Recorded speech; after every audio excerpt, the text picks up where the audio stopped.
Look, I get it. There's a lot of appeal when it comes to buying super expensive pieces, but when it comes to style, I've always said money doesn't make you look good, nor do you need these super hyped up pieces to make you look more confident or feel more confident. See, today, boys, I'm gonna show you why even I personally, I don't buy certain designer pieces. I don't buy some of this expensive stuff because, well, let me explain why. I'm gonna give you 5 reasons why. Let's hop into this. Now, before I preface this, yes, I do own some of these brands. Some of them have been gifts. Some of them I've bought out of impulse just because I wanted to see. So I'm human just like you, but through my experience, since I design clothes for a living, I manufacture it, I know what factories these brands are using. Once you start understanding the back end and how clothes works, you start realizing a lot of this stuff. Like number 1, for example, it doesn't give you the perception that you desire. See, what you think is that people will think that you're rich just because you're wearing a designer piece, or that women will find you more attractive. But a study proved that those that are actually looking for a long-term partner actually saw those that spent their money on designer pieces as more financially immature, and it was an unattractive trait rather than making them look more attractive. I experienced this myself. See, take anything expensive that guys think is impressive, whether that be watches, cars, or designer clothes. What you're gonna notice is the more you start buying, the people you're going to impress are the boys.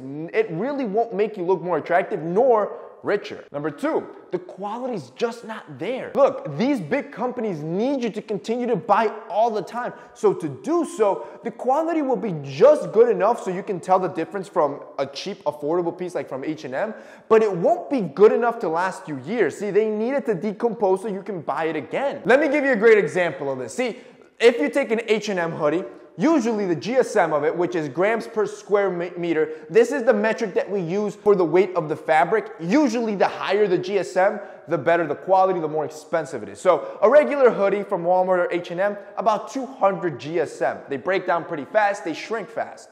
A hoodie from a designer brand, about 350. Like I mentioned, just slightly better, just so you can tell the difference from a cheaper one, but not good enough so it can last you years. Which is why with essentials, when I design pieces, I want basics that I know is gonna look good today and it look good 5 years from now, and I want it to last that long. So our new heavyweight collection uses 480 GSM fabric. It's probably gonna be the weightiest fabric that you've ever felt. This is dropping right in time as we're rolling into fall and winter, because I want you to look good this fall and winter. And this heavyweight collection is gonna do just that, especially for those that are going back to school. See, with 480 GSM, it's that weight, thick fabric that gives you that nice bulky look that you're looking for, and it's a fabric that's gonna look good over time. It's gonna wear in with you, and it's not gonna decompose like cheaper stuff. And here's the cool part, we've pre-shrunken the entire collection. I wanna ensure that you keep that fit for as long as possible, so we pre-shrunk everything already,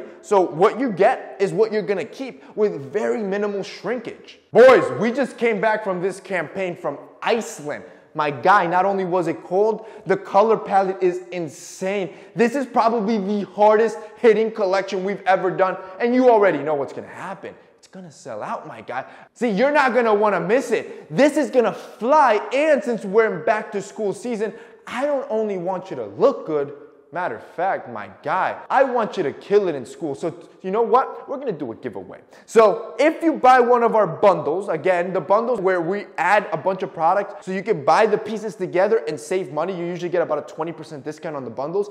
If you purchase one of the bundles this August 28th, 10 a.m. Eastern, we're gonna be giving away 5 MacBook Pros and 2 brand new iPhones. So 7 lucky winners are gonna either take a MacBook Pro or an iPhone. It's gonna be added to your order. So now you're not only ready for school, you're looking good. My guy, by the way, the t-shirt that I'm wearing right now, yeah, this is our heavyweight tee. This is a 14-ounce t-shirt. Most t-shirts are about 3 ounces. Just know that a t-shirt that fits this good, yeah, it's gonna last you about 5 years. You do not wanna miss this collection. Put a reminder on your phone. This stuff's gonna fly. Number 3.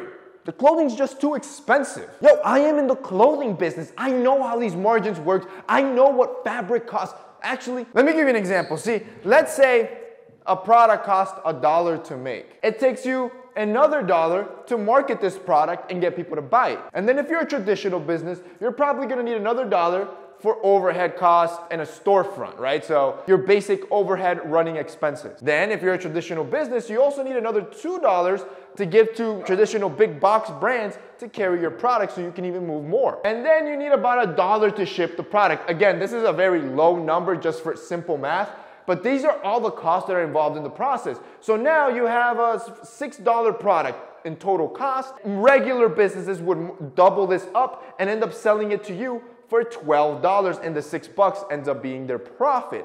Well, how these designer brands work is they get the same cost. You can argue that the first cost might be just a little bit more expensive, so that instead of $1, it'll be $2, so then it ends up being a $7 cost. But they don't just double the price.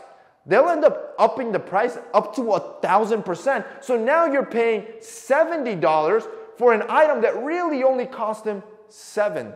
So we're talking that an item that cost them $2 to make, which just guess how long it's gonna last you, you're gonna pay $70 for. That's how luxury brands work, and most people buy them thinking that they're getting superior quality. Which takes us on to number 4, it's cyclical. Again, these brands need you to buy more and more and more. So what do? They drop all these collections, all these new designs and trends, and since they are the trend makers, they're able to change trends at will, making you think that what you just bought last season is completely out of style and nobody's wearing it anymore, and you have to buy the new stuff. See, it works in synchronization with the subpar quality. As the stuff starts to deteriorate or is out of trend, you are forced, or you feel like you're forced, to have to buy a new piece again this new season. And then the worst part of it all, number 5, it doesn't even hold value. See, certain items like watches at least retain their value, if not go up in value, which makes it a pretty safe investment. But most designer clothing, none of that holds value. And if you ever want to get rid of it, you end up selling it at 50, 60, 70% of the cost, which is why you gotta be smarter. See, if you really want designer because you like the trends or you like the brand or whatever it is, buy it reused. There's brands like The Real. These are secondhand stores that sell you used designer products that are barely worn. They look almost new, but you're getting it at 50, 60, up to 70% off of retail. So you are the one that ends up getting the bargain, and you get the name brand you want. And that's basically it for this week's video, guys. Those are 5 reasons why I just personally don't like designer clothing, nor do I think I'll ever buy it. If you guys liked this video and found it informative, don't forget to drop us a like down below. Also, boys, don't forget Essentials is dropping August 28th, 10 a.m. Eastern. You ain't gonna wanna miss it. That's it for me today. See you next time.